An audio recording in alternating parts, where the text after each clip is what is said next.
labaran dare kenan.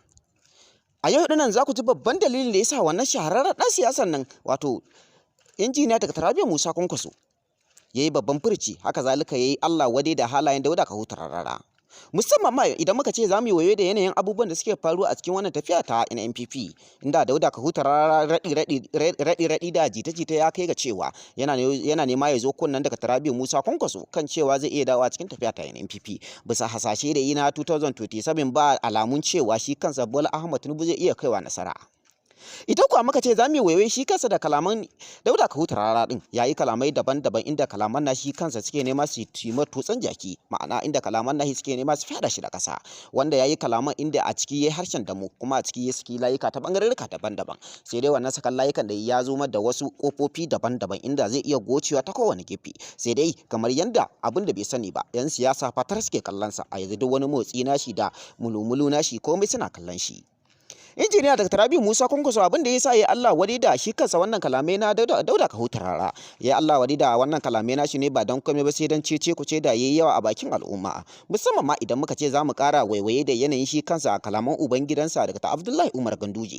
Dr. Abdullahi Umar Ganduje ya ɗaure mishi gindi ta kowane gefe, haka zalika ta kowane fanni, musamman ma idan muka ce za mu yi la'akari da kalaman da ya faɗa dab da azumi. Wannan kalaman nashi mutane da yawa musamman ma abota 'yan siyasa sun yi mutukar mamaki da jin wannan al'amari. Hakan ne yasa wannan kalamai nashi suka kawo cece kuce da rudu a cikin wannan tafiya tashi. Jam'iyyar APC tana kalubalantar matsatsalu daban-daban, inda ta wani gefen ma za mu iya cewa tamkar tana nema ta wargaze, domin ana samun rarrabuwar kai musamman ma ta bangaren gwamnoni da yaran gidansu, haka zalika ta bangaren gwamnonin ma dai da iyayen gidan nasu, domin ta wani gefen ana samun wannan kalubalen ta bangarorika daban-daban. Hakan ne yasa wasu da suke ta cece kuce, haka zalika wasu da suke ta tunanin cewa 2027 za a iya samun rarrabuwar kawuna. Idan muka garzaya kuwa cikin jihar Kaduna, akwai kalubale daban-daban wanda shi kansa ya tabbatar da cewa Malam Nasiru El-Rufai zai iya warware wato zare da abawa, alamu zai iya barin cikin tafiya ta APC ya koma cikin tafiya ta NNPP, musamman ma idan muka ƙara la'akari da wata yarjejeniya da suke da Dr. Rabi'u Musa Kwankwaso.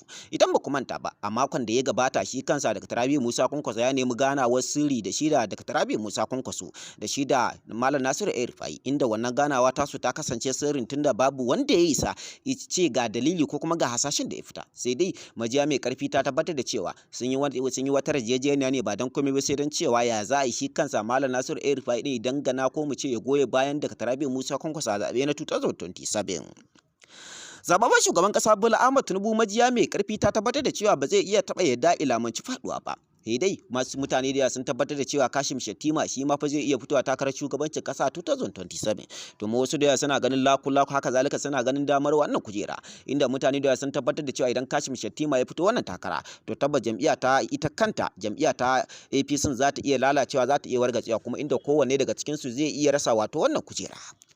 Majiya mai karfi ta tabbatar da cewa akwai 'yan takarkaru har kimanin mutum 4 wanda kuma kowanne jigo ne kuma kowanne babban kusa ne a fadin Najeriya, inda an tabbatar da cewa 2027 za su iya fitowa takara kuma haka zalika a cikin inuwa ɗaya ta jam'iyya ta APC, inda kowa ya tabbatar da cewa zababben shugaban ƙasar Najeriya ne yanzu Bola Ahmed Tinubu zai fito wannan takara. Haka zalika Osinbajo mataimakin Muhammadu Buhari tsohon shugaban ƙasar Najeriya shi ma zai fito, sannan ga Malam Nasiru El-Rufai shi ma an tabbatar da cewa zai fito, sannan bugu da ƙari ga Kashim Shettima mataimakin shugaban ƙasar mu na yanzu Bola Ahmed Tinubu shi ma zai fito. Da haka kuma kowanne daga cikin su idan kuka duba za ku ga babban kusa ne kuma kowanne daga cikin su babban jagora ne. An tabbatar da cewa idan ya fito tabbas zai ci.